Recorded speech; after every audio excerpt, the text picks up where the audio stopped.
Hey, hello everyone, and welcome to another episode of Sustainability Insights. I'm your host, Grace Fatube, and here with me today is Majidi Ismaila, a sustainable agricultural solutions consultant. He has a brilliant and curious mind, and we will be spending our time today. Hello everyone, and welcome to another episode of Sustainability Insights. I'm your host, Grace Fatube, and here with me today is Majidi Ismaila, a sustainable agricultural solutions consultant. He has a brilliant and curious mind.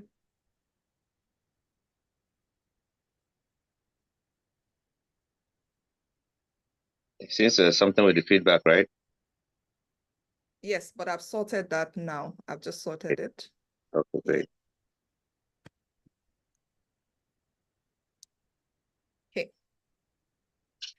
So we're living in really interesting times. I am someone who loves cartoon, and as a child, I watched Jetson. And Jetson is about the future. It had flying cars, robot helpers that did almost everything. And as human, you didn't have to do anything. And I imagine such things as just being in the realm of movies, cartoons, are not something that I would ever see in reality. But then, interestingly, we're living in a time that is similar to the futuristic scenarios that we see in science fiction. And I just wanted us to explore, Majid and I are excited today to explore how this technological revolution is shaping the future of education. We will look at the integration of artificial intelligence, looking at both the opportunities and challenges it presents. We'll look at how artificial intelligence-driven tools and technology can enhance creativity, foster innovation, and redefine the landscape of quality education. This topic is particularly relevant in the context of sustainability as it aligns with the Sustainable Development Goal 4, SDG 4, which aims to ensure quality education for all. With the 2030 deadline approaching, we need to embrace innovation and creativity to achieve this goal. By harnessing the power of AI, we can strive towards a future where every individual has access to quality education regardless of their circumstances. So I'd like to welcome Majid this morning and thank him for accepting to be here with us today. We'll start off by asking, what exactly is quality education and why is it important? I would also like to bring the fact that we do have a formal educational system as well as informal educational system. As you explain quality education and why it's important, Majid, could you also throw light on whether people who are getting informal education, for instance, someone who is learning to be an artisan, does that qualify as quality education? Good morning, Grace, and thank you for having me online. I mean, yeah, it's an interesting topic, which is one that I think we should encourage to have more. But I think, first of all, let's look at what education is, because I think in we need to understand what education is before we can decide to give it qualifications as being quality or otherwise. Now, for the sake of this program, I would like to think of education as receiving information, valuable information, receiving insights, that help you navigate your way through life. Now, the kind of insights, the kind of information you receive and how you use it determines the output you get from its use. Rather than looking at formal education, which is the school system, as the only kind of education one has, there are educations that surround other activities that humans engage in, including skills acquisition. I mean, and in the real sector, this is the best kind of education you can receive. Now, again, in its application, you also have the type of application you would apply such education to. For example, when we talk about the AI age, we learn there's a lot of vices that people are engaged in, specifically with regards to AI, artificial intelligence, IT. Why do people use it more, for example, for things like fraud, as against using it for positive issues? So this is where the background information comes from. The knowledge alone is not good enough, but there is a background, a structure which enhances the quality of this knowledge, which has to come from the idea of morals and values, which is again is another form of education outside the formal classroom. So when you look at these things, you can see that there are so many facets to how education affects an output or what a person decides to do. So we would address the background issues that surround or give structure to the education itself before going on to qualify whether education is qualitative or otherwise.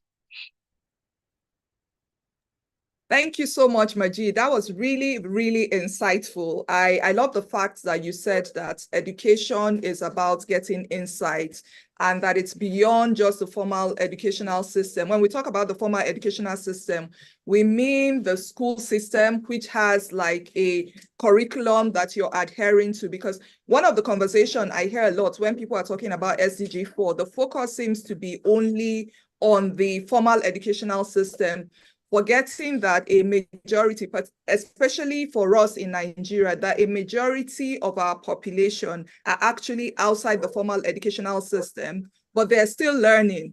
And what we need to do is to ensure that as they're learning within the informal system, that the insights that they are getting are things that are able to help them at least have a decent future. And I love the fact that you mentioned the fact that AI has both positive and negative, but then there seems to be a huge overemphasis of the negative, the vices, the fraud. Maybe this conversation will help us point out to the youths that you can actually use the same IT for something positive and still make some sort of funds that you're getting legitimately. So my second question is, how can we encourage our youth to be more creative and innovative in the age of AI? And why I ask this question is because if you just look at the prevalence of things that artificial intelligence can do for us, there's a tendency that we could become lazy. We could stop using our brains. For instance, I used to write a lot of reports. And then with the advent of large language models, such as ChatGPT, I can now ask them to do most of the reports I can do. And I'm worried that we may become lazy and stop using our brains. Okay, I mean, yeah, that's a good way of looking at it. But you see, when we want to encourage young individuals, especially today's age, to be more creative and innovative, there's a lot of skill sets that comes with that responsibility. For example, the kind of mindset you have, how you develop your mindset, where you're coming from, your background, the environment you come from.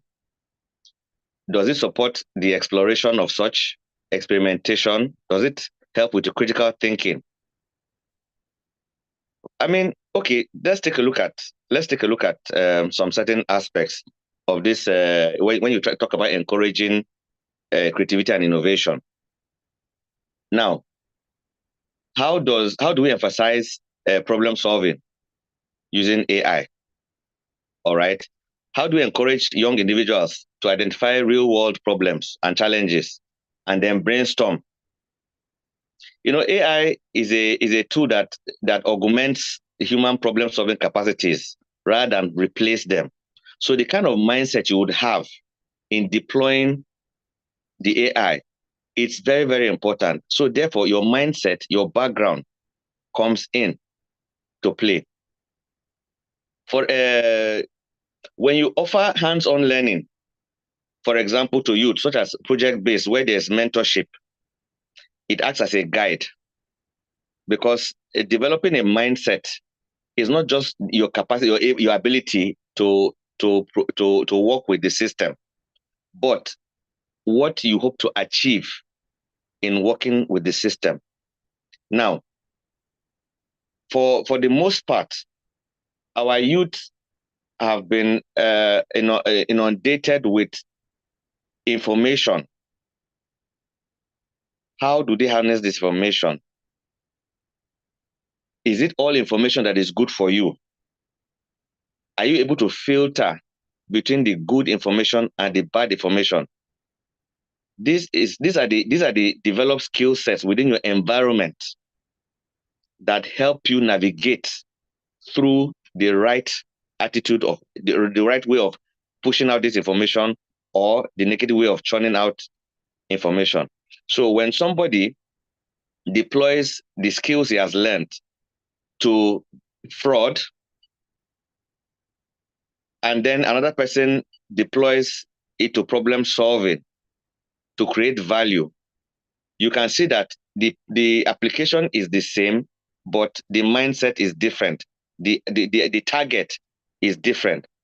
So we need to identify what are the causes now for these mindset variations among the youth. Why would one youth deploy its skills to a negative direction and another would deploy his skills to a positive direction? How can we bring these things together? So the first things first is to target the mindset. Look at what causes these negative tendencies and then caution them. Look at what promotes the positive tendencies and encourage them.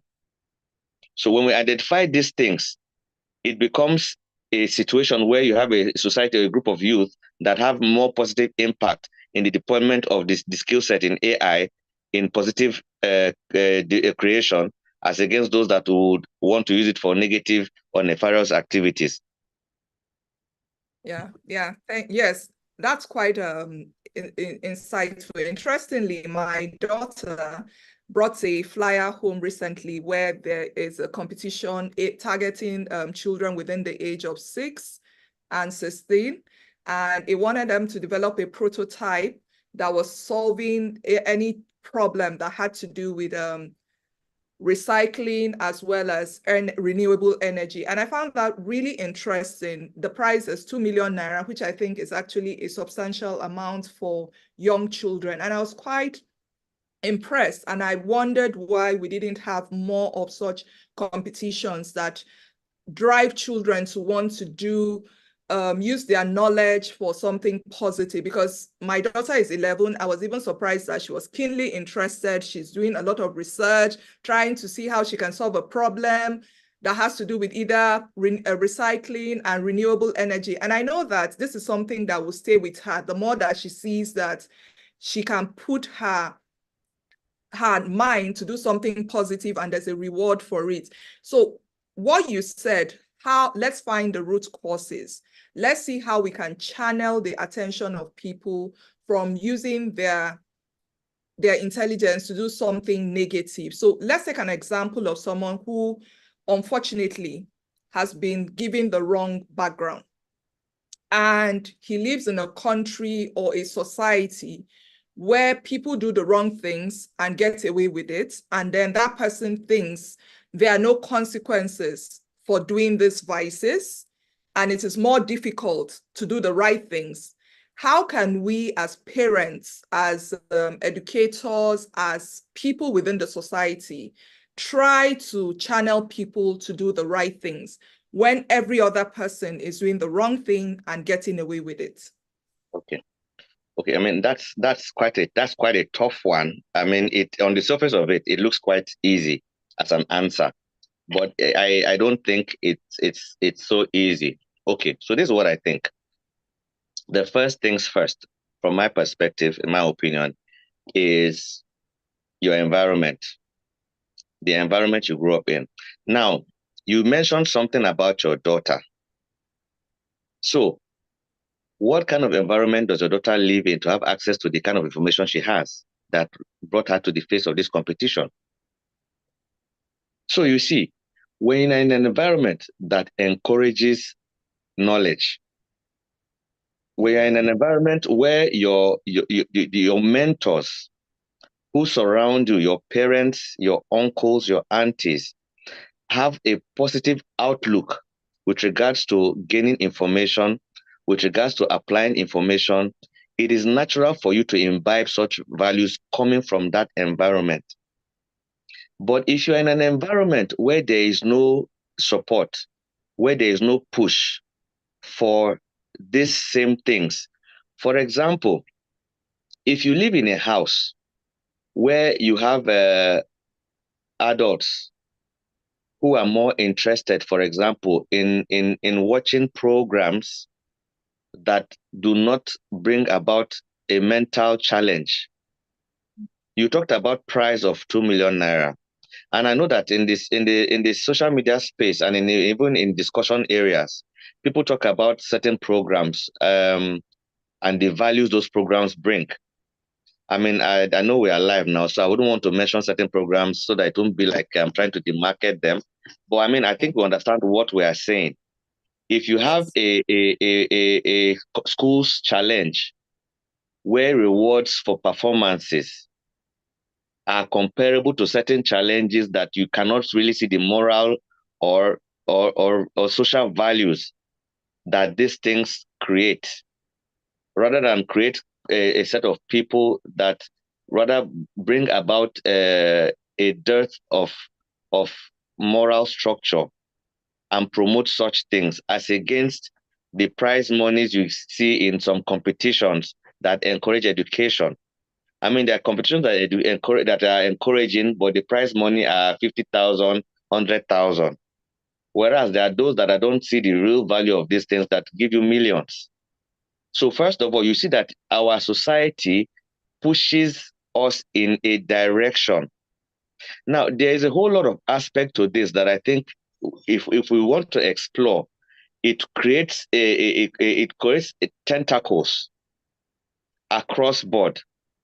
What am I saying is, when you look at societies is the total environment where people grow, assimilate knowledge, have experience, interact with people, share values, and share opinions. Now, when a society is morally bankrupt, the people in that society tend to also show those same values. One of the experiences I have had personally is in traveling. And I can tell you for a fact that as you cross state lines, for example, across Nigeria, when you travel across states, you find that the behavior of people of certain institutions, I want to give an example of the police, for example.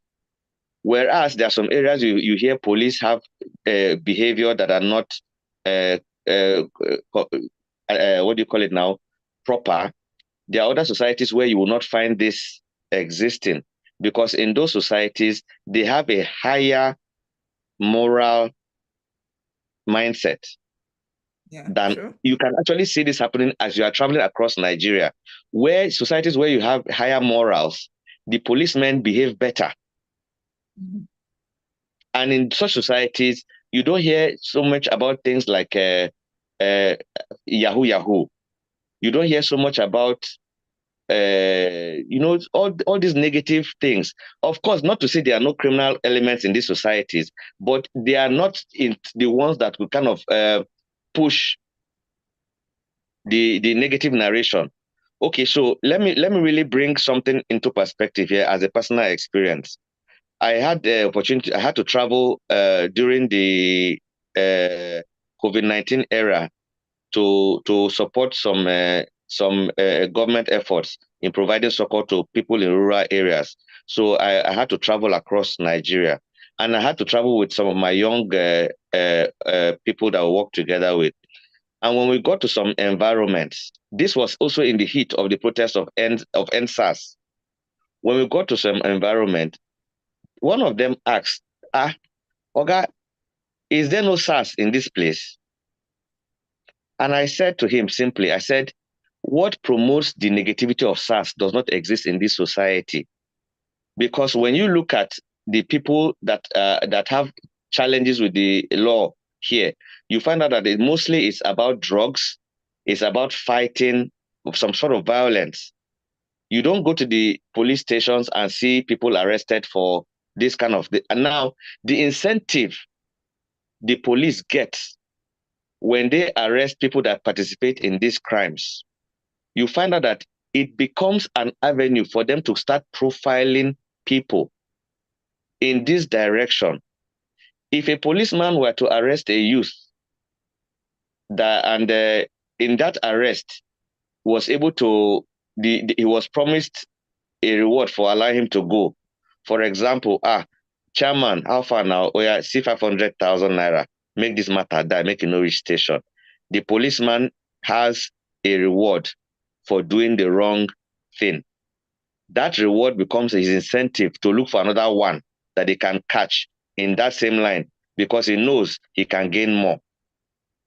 So over time, this becomes the structure you create for policemen. They now start looking out for this, now start profiling because the society has educated them in that direction. You have instances where there is a civil affair between family members and somebody goes to invite SARS. What are Special Anti-Robbery Squad? What is the relationship between the Special Anti-Robbery Squad and domestic issues? So you see that we now are incentivizing bad behavior from the police. They live amongst us. So this is where the society comes in. But as educators and as parents, there are certain things that we can also do to ensure that this does not reflect in the lives of the youth around us. When you provide an opportunity for exploration, you mentor, because mentorship can never be overemphasized. Mentorship is one of the best ways. And I want to use an example here to cite an example with our brothers from the Southeast, the Nwa Boy. Yes. Worldwide, it's one of the most successful wealth transfer models anywhere.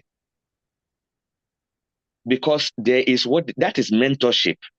You come in, you learn the ropes, you learn everything, you learn the skills, and then you are set up. How do we learn if we do not have develop a mindset for learning? How do we learn if we don't have a disciplined background?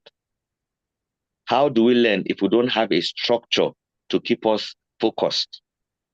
And when these things are not there, the influences from peer groups and the negative aspect of the environment that provide excitement in our youth can easily drag them into the negative lifestyle. When you encourage the youth, for example, to explore, you provide mentorship. When you encourage risk-taking and resilience, you provide mentorship. When you promote shared values, you provide mentorship. It's always a guide that helps them to see through. Now, when you provide that guide, they are able to navigate between the proper information and the negative information and how to implement using the skills they have acquired through mentorship. But when there's no mentorship and you have access, just like you have phones, you have the internet, you have access. But how do you filter the information that is proper for you in terms of application when there's no mentorship to guide you in that direction? So, I mean, this is my opinion in a short, because like I said, if we want to exploit, the tentacles are wide and long, and we can talk all day. Yeah, very, very true. Very, very true. I totally agree with you. So are there specific strategies that have been proven effective in promoting creativity and innovation? Yeah. I mean, for example, like I was just saying, when you as a mentor in your space, you value creativity and divergent thinking. You communicate the value of creative and this divergent thinking to your children or to your mentees that are around you. When you provide constructive feedback, you offer constructive feedback that focuses on process rather than just the outcome. You get you as a parent, you as an educator, you model creativity and innovation. You showcase it. You support interdisciplinary learning. You create supportive environments. You encourage autonomy and self-expression. But you see, all this within the context of guiding, promoting discipline, creating a structure where you provide all this support. You also provide a structure where discipline is the glue. Because I tell people in my area of work, for example, when I'm working with people, I will always look for discipline over talent any day. Wow. Yes. Yes. I look for discipline over talent any day. That's my opinion. Because somebody that is disciplined can be trained to perform the tasks. But when you have talent without discipline, then there's chances for chaos. Because you cannot abide by rules. Your talent oftentimes gets into your head. I don't know if how many of us that let me throw in some funny. How many of us watch the Chinese movies of those days? When somebody goes to the Chinese master for training, he is made to repeat a specific task over and over and over. When are we going to start the training? I need to learn how to fight, but he's made to pick one stone from here, drop here, pick one stone from here, over and over again. Guess what? That is called discipline. You are training the person to be disciplined and patient, which is skills a skill. Yes. So that when you now get the fighting skills, you know how to deploy it without becoming a thug. Wow. Insightful. So you can see that. So you can see that they provided a structure of discipline before the training of warfare. Excellent. If you go to the military academy, discipline is the first rule of thumb. You are made to go through discipline first before you are started. You are giving the guns and the shooting range and the training. So this is where the problem lies. We as parents, as mentors, we do not have the patience to provide the right discipline. Like I say in an open statement, let us prepare our children for the road rather than prepare the road for our children. It's very insightful that you closed with that. In fact, that was going to be my next question. I heard stories from my parents, most specifically my dad, that he had to walk several kilometers from his home to go to school. And I didn't experience that. I had a driver take me, drop me at school, bring me back. But there were certain things that I did for myself. And now down to my children, I seem to have made them do less than I did myself. So if we look at the 3 generations, my father had to trek thousands of hours to go to school. I don't even think his parents were aware of the fact that he was even, whatever he was doing in school, whether they even checked his report card. And then I had parents that were doting over me, checking my report card, talking to my teacher, but they allowed me do some things by myself.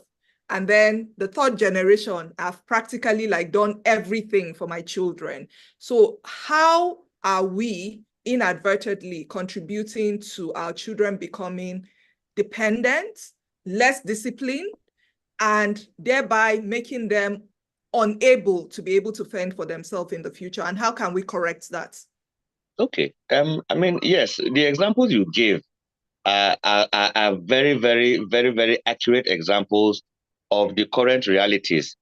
And I find I have to be very, very blunt sometimes when I tackle these issues, because you see, there are certain aspects of realities that we faced in our time that are not there for the youth today.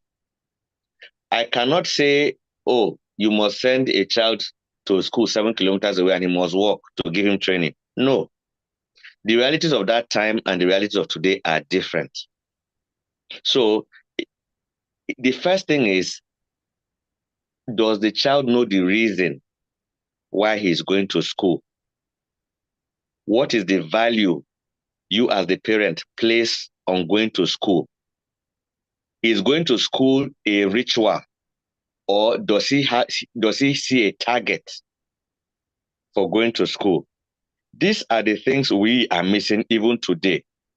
For example, we tend to look at some of the things that made us strong people as, oh, now what I went through, I don't want my child to go through the same. No, you can recreate the same thing for your child, but using a different approach that is suitable to today's time. Which is why I said, first of all, you as the parent, the mentor, the educator, you have to be the example. Because you cannot be insisting a child does something when he sees you doing totally the opposite. He wants to question the rationality behind your insistence on him following a certain trajectory that you are not following. So the first thing is mirroring the effect you want to have. Yeah. Another example I would want to give here is I had a discussion with my brother. He is a professor of medicine in Jos. And we're having a conversation where he shared with me his experience when a parent came to his office with her child because the child had failed an exam. And the question he was asking the woman is, why are you here? The child you came to my office with is a 27-year-old man. Wow. He is my student. I'm his lecturer. He took my course. He failed it. Madam, why are you here? Can this young man not approach me to sort out whatever challenges he has? And he ended by saying, Madam, you have actively crippled your son by being, if you walk him through like this, through life, when you are no longer there, how does he function? You have not allowed him to develop. So sometimes in our quest to protect our children, we also shield them from certain realities. Now, what I think we need to do is collaborative efforts between like-minded parents in setting up environments of learning for their children. We need to move away from looking at ourselves as the end and our children as an extension of our ego. A lot of people select schools for their children, not basically because of the value of the school or the quality of education, but because of how it makes us feel or our social standing. Oh, my child is in school X, X, and X. Our school, do you know what we pay? It's not about what you pay. What is the child benefiting from this association? You have examples of children that don't want to be taken to school in a particular car because their neighbor's car, they used their Jeep to drop their children. So you are projecting your competitive lifestyle onto your children rather than the value of education you want these children to get. These are the mistakes parents make. When in your homes, provide tasks, provide project-based learning, which have rewards for completed tasks. This encourages the child to understand the value of work and result.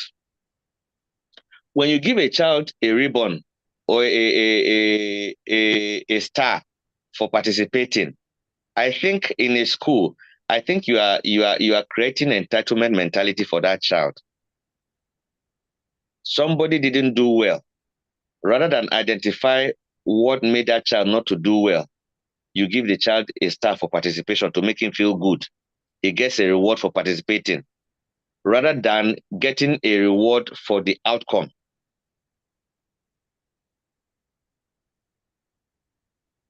Design thinking. There's one thing I say. It is better to teach a child how to think rather than teaching a child what to think. How to think is done when you provide scenarios for this child that encourages his problem-solving skills. And this, the other side of the how to think, is also rooted in our own biases as parents, which we project to the children. When it comes to biases that has to do with ethnicity, oh, I don't like that guy, he's Igbo. I don't like that guy, he's Yoruba. A lot of these biases are given to children who don't know why they inherit these biases. And another area which we need to also be careful of is our religious establishments and the way they encourage. Most of us that go to the church or the mosque do not even have an active understanding of what is written in the book. We go to these places where the imams tell us what God has said. The pastors in churches tell us what God has said. But oftentimes, when you read this for yourself, you find out that a lot of these things are taken out of context to support an agenda. And because you have been programmed not to ask questions, you begin to think in the line of your own programming. I'll give you a specific example for the one I'm familiar with. We love miracles. We love miracles. But we fail to realize that miracles are not what we think them to be. We want miracles to be magic. You sit down and you tell somebody that there's going to be a miracle credit on his alert. That's a lie. That is a lie. God is not a magician. God does not reward non-performance. Because when you read the Bible, God is very insistent on process. Yes, yeah. For example, I will bless the work of your hands. Yeah. So there must be work to be blessed. All right. Another thing you learn from there is whatsoever you find in your hand to do it. That tells you that the Bible is not promoting laziness. But we as people, we want to select the kind of work we want to do. The Bible tells you, for example, seest thou a man that is diligent in the work of his hands, he shall sit with kings and not men. Now, this doesn't affect whether you're a Muslim, a Christian, an atheist, or whatever. It's about principle and application of the principle. What are you applying when you have a miracle mindset? Oh, by the end of this week, by the end of this program, a miracle is waiting for somebody. What is the work you have done before you anticipate that blessing? Mm. And you see, a lot of us have been motivated to be transactional in our dealings with God rather than applying the principles that we are being taught. You teach people to give so that it is given. But when you study the Bible well, you understand that the model for which it is being exploited today is very wrong. Giving should be a way of life. It should be a choice. It shouldn't be a coercion. It shouldn't be a manipulation. So you have people that exist in the religious setting that do not even know what is proper in terms of what they need to put in to get the required output. So you sell them hope and they keep hoping. And when the hope doesn't come, you give them a direction to vent their anger while still promising them more hope. And that's not realistic. So we need to have a balance in trying to develop the mindset of our youth, because this is where it starts from. A society that has a retinue of bad leadership needs to look inward, because the quality of leadership is a reflection of the kind of society you have. The Yes. leadership of a society, they don't fall from the sky. They reflect the society's behavior.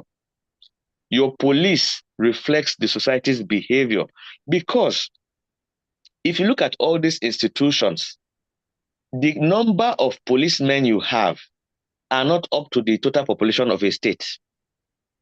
The total number of policemen, the total number of leaders, the percentage of leadership, when you add your senators, House of Rep, local government chairman, or ward chairman across board, they may not be up to the population of a total state.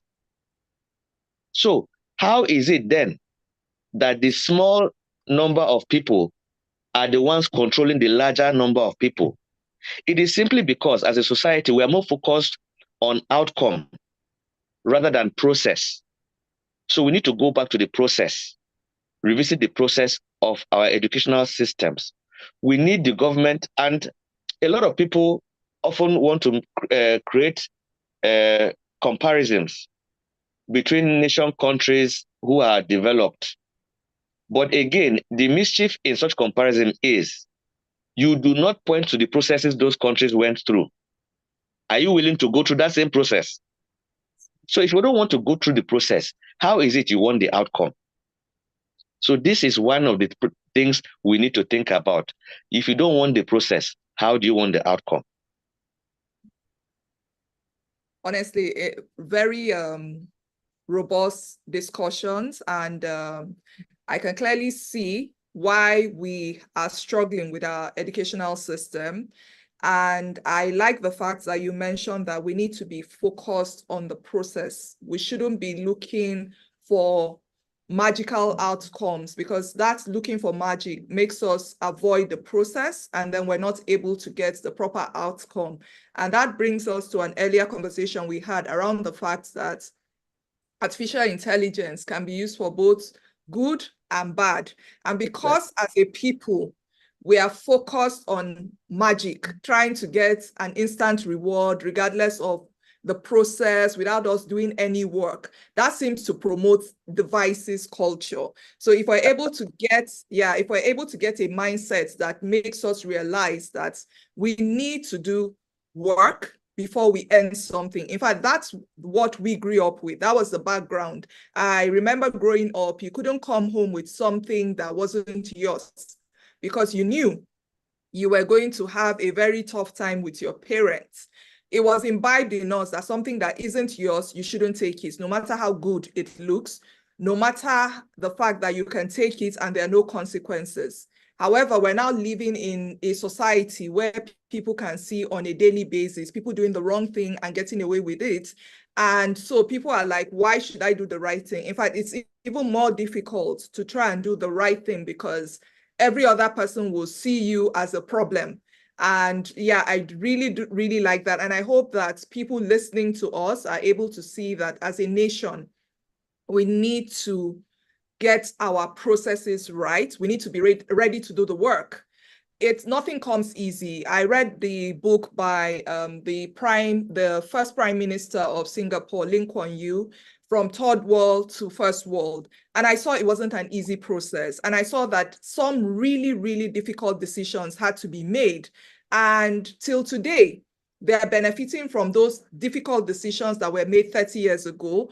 And they've still imbibed those processes and are still going ahead with it. In fact, political appointment in Singapore isn't about how popular you are. It's about the most cerebral, the most intelligent. That's what they use as a criteria to get their leaders. Whereas in some other societies and countries, we're looking at, we're even struggling to understand what the criteria really is for you to become a leader. And you're wondering how this person is able to lead you. And so I really, really like that conversation that you mentioned. So before we dive into the next question, because it appears that you've answered almost every other question that I was going to ask you while you were talking. I want us to discuss really practical steps that parents, members of the society can take to encourage our young ones to be creative. almost, I hear a lot that we have a thriving tech industry here in Nigeria. And I'm quite impressed to know that we have people who are doing well when it comes to technological innovation. But another thing I want to look at is we did have some old technology in Africa, in Nigeria. For instance, I remembered when I visited my grandparents' home, we had a mud pot that was used to collect water. And when you drank from that clay pot, it was cold. It was as if it was water that had been in the fridge. We had our own form of buildings, although I didn't see those buildings, but I heard of mold buildings that were made that even if outside was hot, inside is cool. So I'm wondering how we can leverage the advancements we have now and bring up some of this our old technology so that we are able to find the best of the two worlds. Because a lot of things that we eat now or a lot of things that we use now are not as beneficial to our health as those things that we've discarded. For instance, fridge does emit some greenhouse gases, even though it's minimal. But the clay pot example that I gave was not emitting any greenhouse gases. When your fridge becomes old and unreusable, it creates a problem for disposal. When that clay pot breaks, it's not going to create any problem because originally it was from the soil.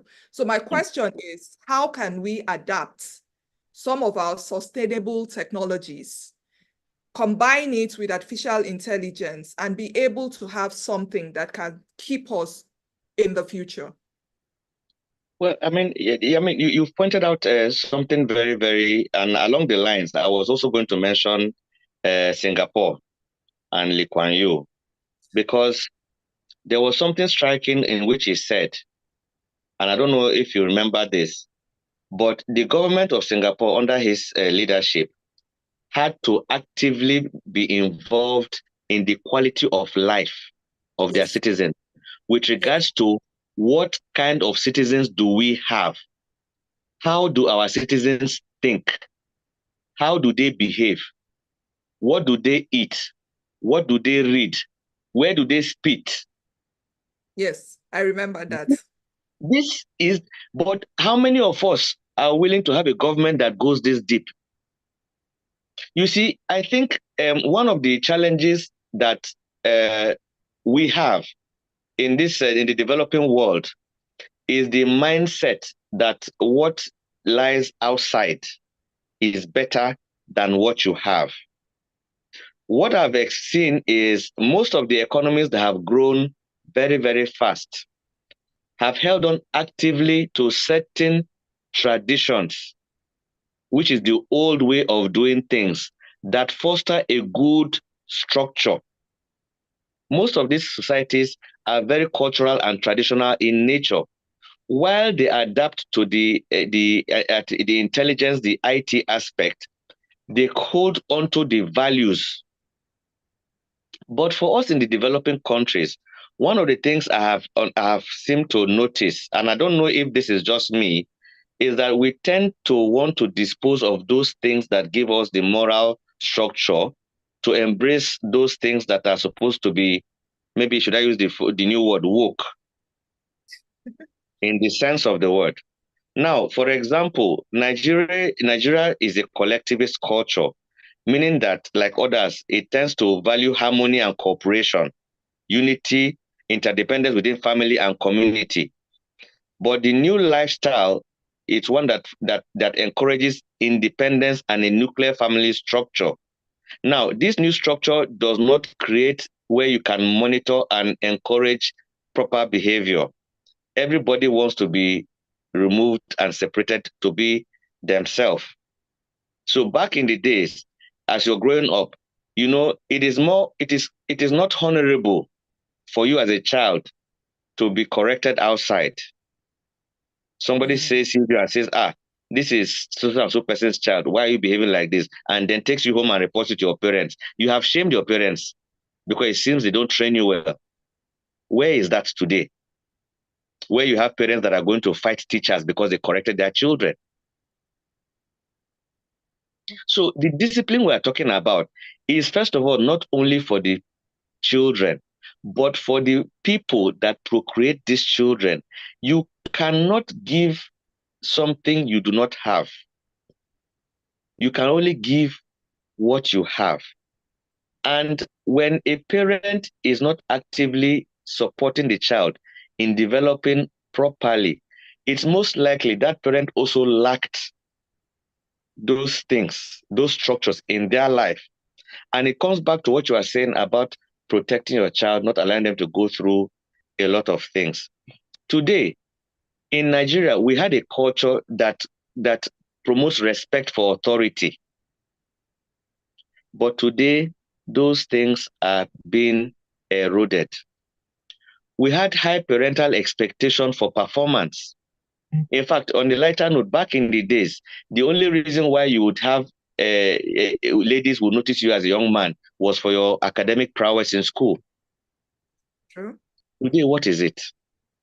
That was a society that promoted academic excellence. Today, what are we promoting in our society? We reward bad behavior and then laugh at academics. There used to be a stigma associated with failure. For example, there were things that there were gender roles and expectations. When these issues are being shifted aside, and while I agree that yes, some of these things might have their negative aspects, the most important thing is focus on the aspect of value. And I used to tell people sometimes, when I look at the Nigerian economy, I said the mistake we make, even as a people, as a government, is we need to find the model of economy that works with the mindset of Nigerians, which is one of like an internal economic engineering. We don't need to carry what the World Bank hands out to us or what the US hands out to us as the economic model we need to factor, because our behavior is different from these people, which is what China did.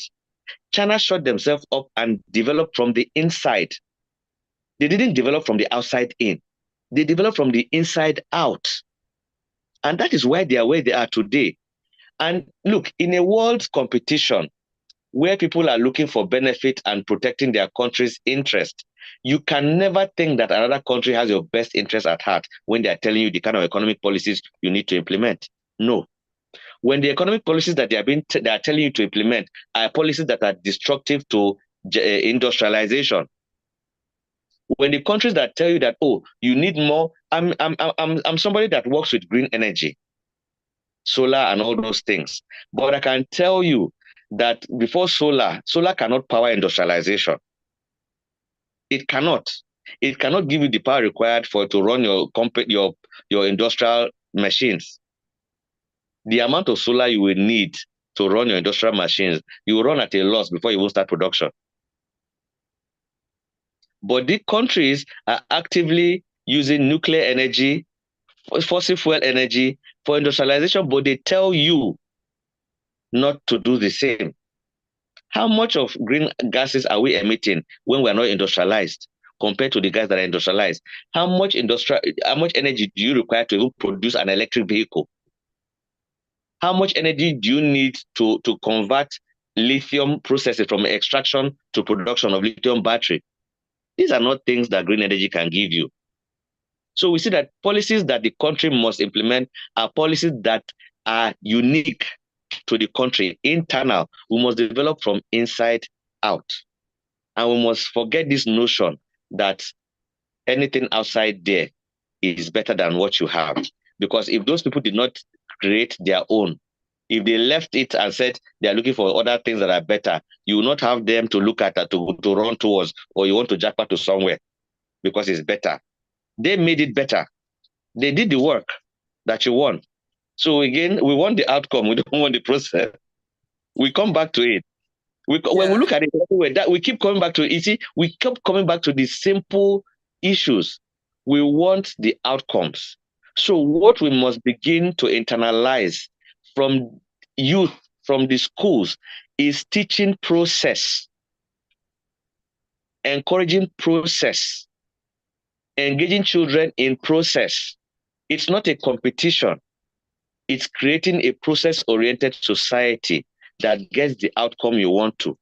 When you hang around the Chinese, the Asians, they are so involved in process. Outcome is a byproduct of process. They don't think about outcomes. The process is repeated all the time.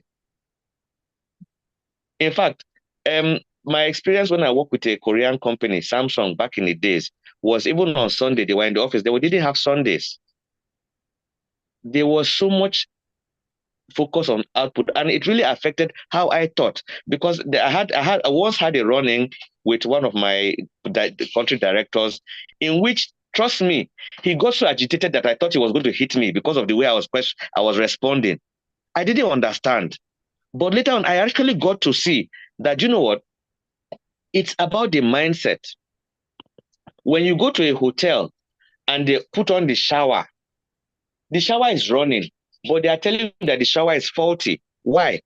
Because there are some holes that are not emitting water. And the common sense is when the holes in the shower are not emitting water, there is blockage, there is dirt. But these are the things we accept as normal. So the way we think, we have to change, and we must attack the thinking from youth. Unfortunately, I must put in here that there needs to be a special focus on our women. Why I say this is not to cast aspersions on them, but because the strength of a society lies in the hands of a woman mostly. In the society as such as ours and in any other one, women are handled the child. They spend more time with the children in any society than men. So the mindset of the woman must be encouraged positively. We should not allow our women to fall into the hands of criminal people who manipulate their minds for personal gain. Because trust me, when you look at the society today, when you go to, for example, I like using the church because that's what I'm familiar with. When you go to the churches, you have a higher population of women and children in church. These are the minds that are easily captured. And when these minds are captured from youth, from a small age, it becomes difficult to disabuse them of notions they've developed all their life up to that stage. So there must be active targeting of children in terms of the school system must be looked at. How do we foster the behavior of parents, the behavior of teachers? Do we teach children? There are certain aspects of social study that should teach children what they should expect from the country and what their obligation to the country also is. Because all of us are like farmers that want to go and harvest, but we don't want to go and plant. And it's a mentality that we need to disabuse from youth and growing up. Wow. It's amazing that we've actually already spent an hour on our conversation looking at quality education and the role of AI in fostering creativity and innovation. So as we wrap up this insightful discussion on quality education and the role of AI in fostering creativity and innovation, I want to thank you, Majid, for sharing your valuable perspectives. And we've explored a wide range of topics. We started off looking at SDG 4, quality education. We looked at the fact that you don't get quality education only from the formal system. We also looked at the fact that there's a informal system, and even within the informal system, using the Unwa boy model of the Igbos, we're able to see that you can actually get quality education. And the objective of quality education is actually developing someone holistically so that you're able to live a life that you're not dependent on another person. We looked at the impact of artificial intelligence and the fact that it can be used for positive and for negative. And we're able to understand that the reason why it is used for either positive or negative has to do with the background of the individual. How have you modeled this person to see that you can use artificial intelligence as something that can be a tool to propel you to solve a problem. So if you've been raised with a critical thinking mindset, be raised with the mindset to question, you are able to see that there's a challenge and you can use artificial intelligence to solve that challenge. In having you, I thank you for this discussion as we're able to see the clear correlation, nexus between quality education, AI, and the fact that AI does not actually dim creativity and innovation. It doesn't make you lazy. It is dependent on your mindset. And you can see it as a tool to power your creativity and innovation. So as we close, I hope our entire listeners embrace the forward-thinking approach of remaining committed to achieving quality education for all, and we can create a future where quality education is accessible to all. And quality education does not only come from the formal educational system. In our case here in Nigeria, we have more people outside the formal educational system. We don't need to neglect them. Even within the informal setting where they are, how can we ensure that they develop holistically? Even though the end game is to make sure everybody is within the formal system. But before you get everybody within the formal system, don't ignore those that are outside the formal system. So thank you all for joining us today, and we hope to see you on our next podcast. Thank you, and thank you once more, Majid, for joining us. Thank you, Grace, for having me. It's a real pleasure. It was really exciting, and I was very, very happy to be here today. Thank you very much. Thank you so much. Thank you, Sarah, for joining us. And on that note, I would say bye.